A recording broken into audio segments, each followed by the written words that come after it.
Hey guys, thanks for watching DIY Bry. In this episode, I'm going to show you how easy it is to remove the dash piece on your GM truck to remove the instrument cluster and or take the radio out if you need to remove the radio. Alright, as far as the tools that you need, a flat-headed screwdriver, a ratchet, an extension with a 7mm socket. Okay, to remove the instrument cluster, the first thing you want to do is set the parking brake. So after you've got the parking brake applied, go ahead and turn the ignition on. Move the gear selector all the way down. By putting the gear selector all the way down, it gives you more room to pull the dash trim piece panel out without hitting this little arm right here.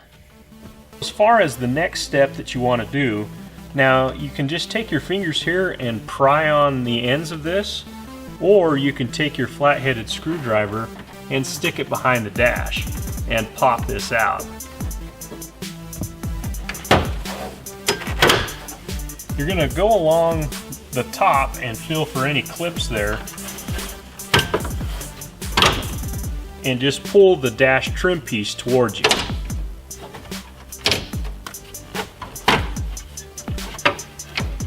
Then take the dash piece out and set it up on the dash. Okay, so now the next thing you want to do is take your 7mm socket and ratchet there and locate, there's 4 screws, one here, one up here, and one down there. Take your socket and remove the screws.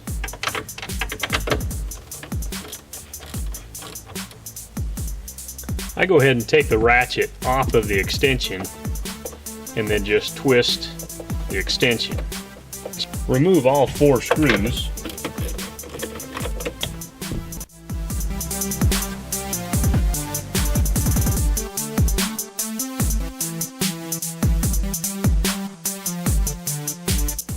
You want to be careful not to drop the screws. It's kind of easy to drop one of them behind the dash.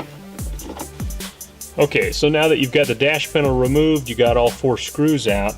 Now you just pull the cluster out. And behind the cluster, right here in the middle, is going to be the wiring pigtail to it. Now this is going to have a couple clips on it that you need to squeeze the top of it. The newer models, the pigtail plugs directly into the back. This is a 2002 model, and the pigtail plugs into the top. But a lot of the GM trucks, it's going to be right in the very back. So it's a little bit harder to get to than this one.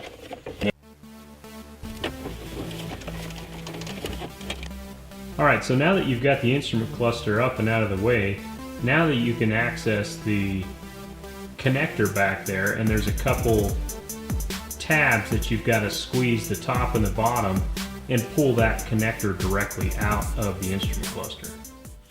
So just take your thumb and your finger and squeeze together. And wiggle the connector back and forth. Sometimes you've got to wiggle the connector back and forth to remove it from the instrument cluster. Alright guys, now we've got it out and ready for repair.